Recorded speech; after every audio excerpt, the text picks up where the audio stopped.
Next, the long-term health of Social Security worsens. That's according to the latest projections today from its trustees. The program's trust fund will become insolvent in 2033, 3 years earlier than previously estimated.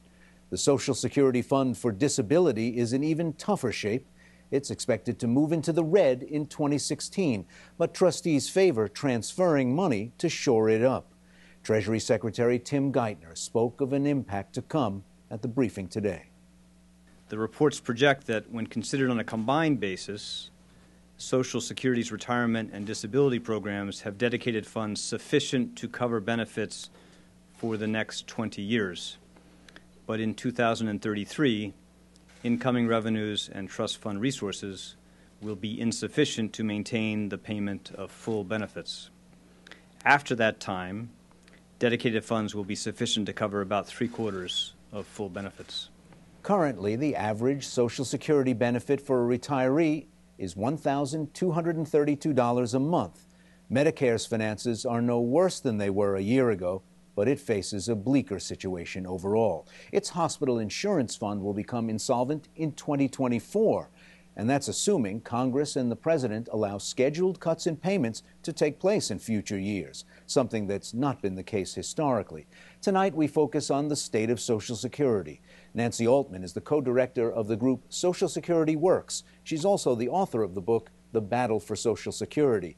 And David John is a research fellow specializing in retirement security with the Heritage Foundation. He worked previously on Capitol Hill on proposals to change the program. And Nancy Altman, the fund is still in surplus, collecting more money than it pays out. The trust fund is growing, but the date at which they won't be able to pay the guaranteed payout just moved 3 years closer. So, is it generally in good shape? Generally in danger? It's generally in good shape. Social Security, the Social Security system from the beginning has been very closely monitored and has always been very conservatively managed. So every year it projects out 75 years. Now, when you project out that far, you're going to show these fluctuations. Recent trustees' reports have shown that the exhaustion date's 2028. Others have shown 2048. So 2033, 2035, 2036 are all within that range. The important point is what you said. Social Security is projected to have a $60 billion surplus this year. It has a $2.7 trillion accumulated reserve, and it has 2 decades. Congress has 20 years to figure out, and ideally to deal sooner to give peace of mind. But it is, of all the federal programs, it's in the best shape. David John, generally in good shape or generally in danger? Generally in danger. I mean, today's report essentially is similar to if you're falling. The good news is we haven't hit the ground yet, but the trajectory is accelerating. Well, you're both looking at the same stats. What's Yes, giving we you such a are. gloomier outlook? Well, because the overall actuarial deficit, which Social Security calculates, is the worst today with this report than it has been since the 1983 reforms. It's growing worse, and what we're seeing is the effects of a weakening economy on the system. We're seeing people working less. We're seeing wages not increasing to the level that we expected. And of course, Social Security is mainly financed with a payroll tax on those wages. So if they don't grow, then the program doesn't meet its projections. What is causing that? Is it the economic swoon of 2008, 2009, more people unemployed, more people retiring earlier, fewer people paying into the kitty? It's that, and the other thing is that it's the demographic change.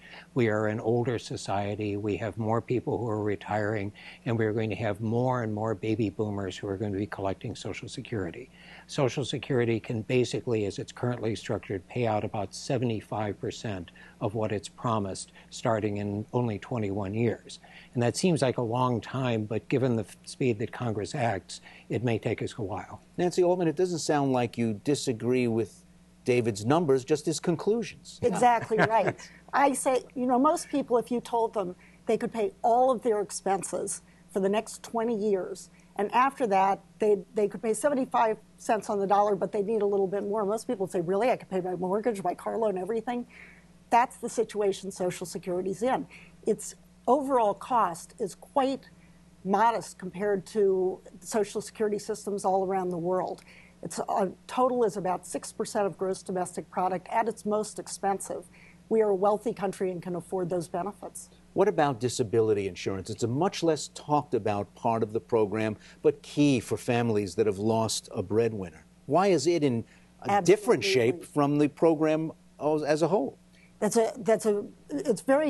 glad you're raising that, because it's important to remember that Social Security is more than a retirement program, as important as that is. It's wage insurance, so it provides wages in case someone becomes disabled or dies leaving children. And the Disability Insurance Trust Fund is a separate trust fund from the Old Age Trust Fund.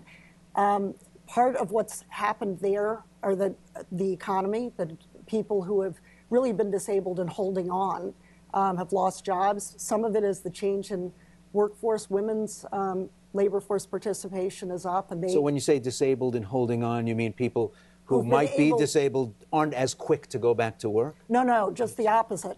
That they really fit the definition of disabled, but they prefer to work and they've been holding on to their jobs. But now with the downturn in the economy, they've lost their jobs. They've run out of unemployment. They have no other choice but to apply for these benefits. But the important point is that historically, policymakers have seen the old age portion of Social Security, the survivors piece, the life insurance and the disability insurance as one. They are these separate trust funds.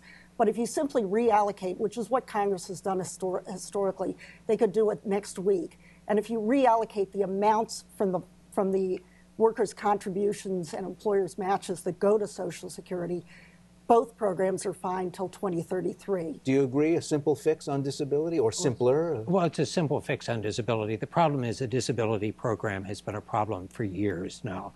We've got huge delays in processing some of the applications. There are different standards depending on which area of the country that you live in and things like that. So disability definitely needs to be fixed, and that's really the red flag from this report. But it goes beyond that, because Nancy talked about 2% of GDP. Well, we've got a $15 trillion economy, so that means that Social Security basically needs about $300 billion a year on top of what it's receiving from its payroll tax. That's just not sustainable, because that's money that would otherwise go to schools and roads and defense and things like that.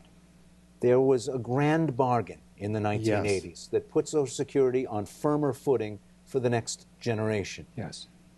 Would it be as hard to get something like that done this time around, and we're close to the end of our time? Are we looking at a really, really tough battle?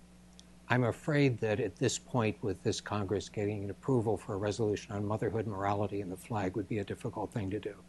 If I could jump in, I was Alan Greenspan's assistant on that Greenspan commission that resulted in the 83 amendments. The difference then was everyone agreed that this program was fundamentally sound and we shouldn't be talking about private accounts and other kinds of things. And a compromise was able to be achieved. Today, we don't have agreement on the basic facts. I think that David and I could work out an agreement because we agree on the facts. The facts are that the program is fundamentally sound, it's well structured, it's stood the test of time. We need to keep it that way. But one of the trustees said today during the release of the report, every day, every year that passes further constrains our options. This gets harder to fix. Oh, much, much harder. Because if you're going to make changes in benefits, if you're going to make changes in retirement age or something along that line, you've got to give people plenty of advance notice that this is going to happen. Every year that we wait, it limits us to just raising taxes, and that's really not necessarily a good move. David John and Nancy Altman, thank you both. Thank you so much.